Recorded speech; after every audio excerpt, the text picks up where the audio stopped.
this is Lisa from Mobile Tech Review, and I've gotten smart, you see. We're actually going to do a gaming demo of the Alienware 18, a 12-pound powerhouse gaming laptop, but I'm not holding it up this time. Instead, I'm showing you the games that we're going to check out. We're going to play these for you. We're going to show you the settings we use, and we've got Mass Effect 3 on the easy end. We have Borderlands 2, we have The Witcher 2, we have Crysis 3, and more, and we're going to play them now. Alright, we're going to test out some top games right now, and I can tell you right now they're all going to do very well because this is a killer system. Just to refresh your memory, in case you haven't watched our video review of the Alienware 18, and you should watch that, you really should. This is the $2,400 configuration. Starts at $2,100, goes all the way up to $5,049 US. For our $2,400, we get a quad-core Haswell i7 CPU, the 4700 MQ in here. We have dual NVIDIA graphics cards, GTX 770M in SLI. That's very powerful, so we can handle a whole lot here. Obviously, we have Alien FX going on. We got the keyboard with the customization. Even the trackpad lights up right here. We have our landing strip lights around the side. You can set your colors up for the trackpad and the keyboard. Very handy for gaming. Keyboard has macro keys. We have a 7200 RPM conventional spinning hard drive. There are SSD options with this machine if you want, but not for $2,400. You're going to have to pay more for that. Lastly, we have a full HD 18.4-inch display. It is a glossy display, but it's not a very glary display, so it's actually pretty easy on the eyes when gaming.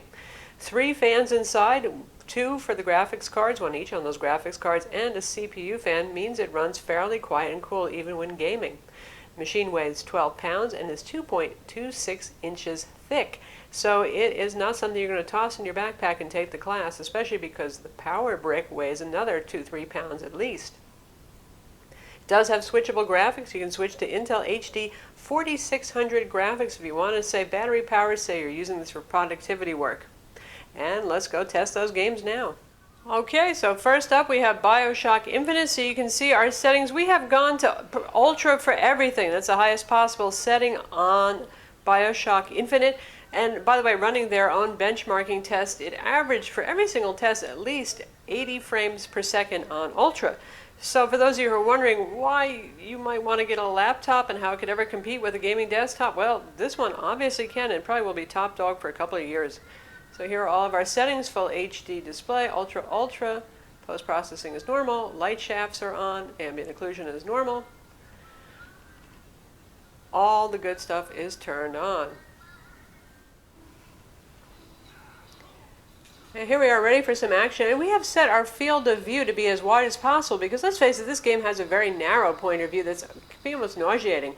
And you can see we're locked at 60 frames per second here. That's as high as the game allows as far as I know. I think it's using VSync and setting that to be the maximum rate. Very smooth, lots and lots of details, really gorgeous looking. Also a very nice display. You can see right here how good the highlights look in comparison to the shadow areas. Very good contrast on this display. Pretty impressed with it actually. It has a fairly good color gamut. In fact, very good. It has 96% of it sRGB and 73% of Adobe RGB.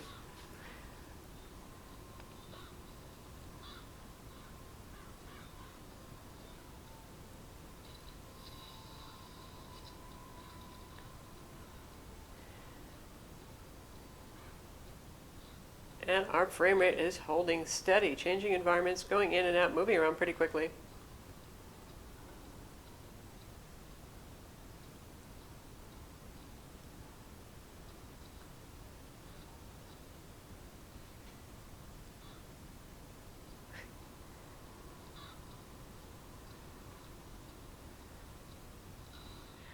And now we're going to test out Crysis 3, which is murderous on most any gaming computer. And we've gone a little bit ambitious here. We've actually gone with better settings than NVIDIA's GeForce Experience software suggested. You can see we're running at full HD, full screen. Anti-aliasing we have at low 1x. Other than that, we're going to go for mostly high settings. Texture resolution is high. VSync is turned on. System spec very high. And now we'll look at the advanced graphics. Everything is set to very high. Anisotropic filtering 16x. Motion blur is medium. Lens flare is turned on. So we're pretty much going for everything you can do here, which generally is something I'd only do with the desktop PC. Gaming PC, of course, with that. So let's give it a go. So at the moment, the frame rates are looking really rocking solid there. We'll see how it goes when we get into some firefight if it drops, because right now we've got everything on very high.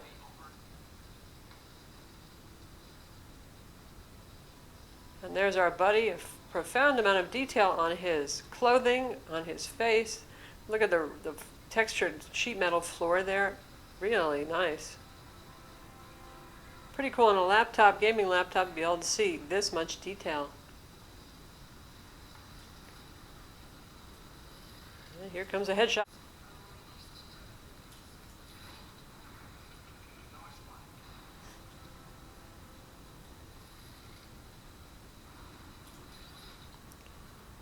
Frame rates not going below the mid to low 30s, sometimes higher. Busy environment, it's got to draw the rain, the weather for us. The sea.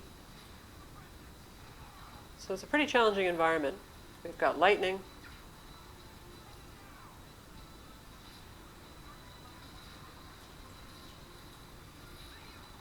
And it's staying a very playable, above 30 frames per second frame rate.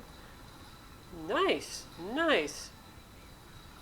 And again, we've exceeded what GeForce Experience recommended. We're going with full HD resolution here and pretty much everything on very high. It wanted us to drop down to 1600 by 900. So glad we didn't do that. So that's Crysis III playing on the Alienware 18 with quad-core i7 Haswell CPU and dual NVIDIA GTX 770M graphics cards. 8 gigs of DDR3 RAM in here, really enough for gaming, to be honest, unless you have a whole lot of apps running in the background too. And you can, of course, bring this up to 32 gigs of RAM.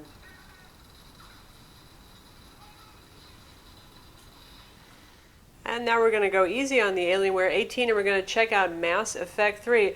Everything is set as high as possible. We've actually used NVIDIA GeForce Experience to make sure that, and you can see right here, the in-game settings, full screen, full HD. Tweak brightness just a little bit, anti-aliasing is on, dynamic shadows is on. You can absolutely max out Mass Effect 3 without a problem. Again, solid pegged at 60 frames per second, as high as we can go with this. Lots of lovely detail.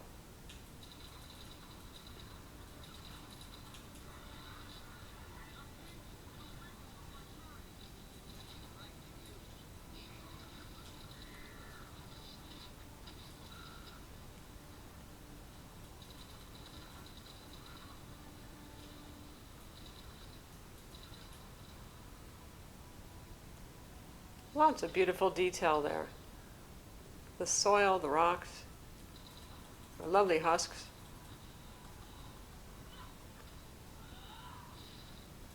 Dancing with husks. So that's the Alienware 18 playing Mass Effect 3 on max settings. Absolutely no problem. Beautiful detail, beautiful frame rates. And now we're going to check out Borderlands 2, a very demanding game. You can see the settings that we're using right here. Again, we've gone for maximum on everything. V-Sync's off, so we can actually exceed the refresh rate of the display if we want. We've got anisotropic filtering at 2x. Texture quality is high.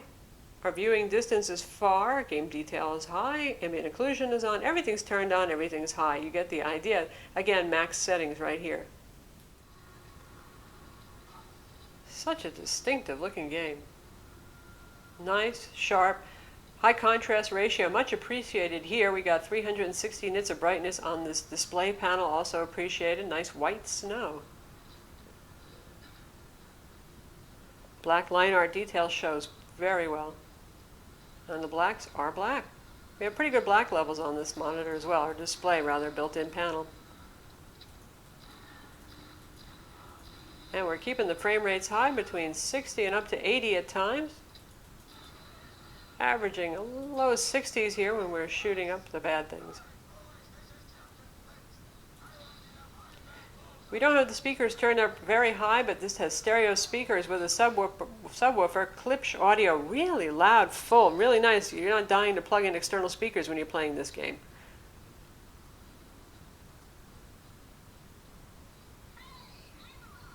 insane frame rates.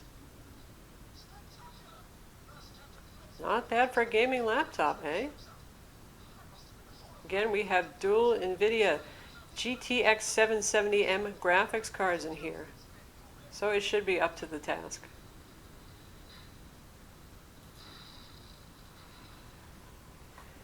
And lastly, we're going to try out Witcher 2. Again, this is actually one of the more demanding games, even though it's not one of the newest.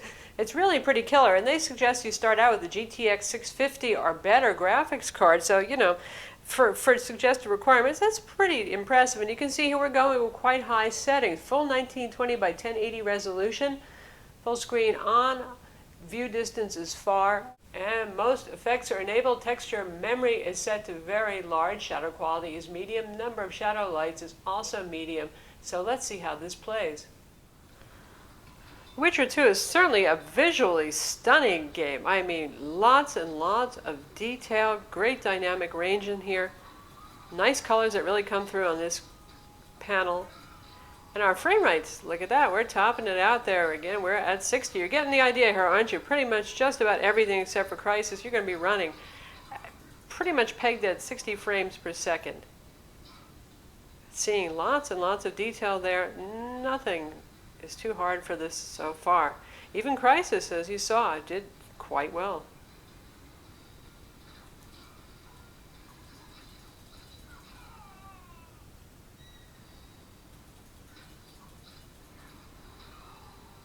Lots of repulsive gore and detail there. Bricks on the building, easy to see. The nice Tudor stucco finishes, pleasingly worn.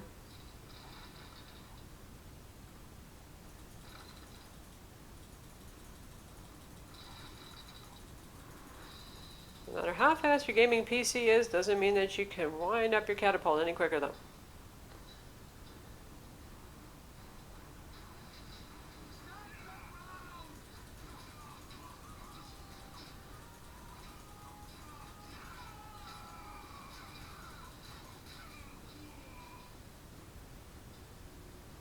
So that's The Witcher 2 running on the Alienware 18 gaming laptop.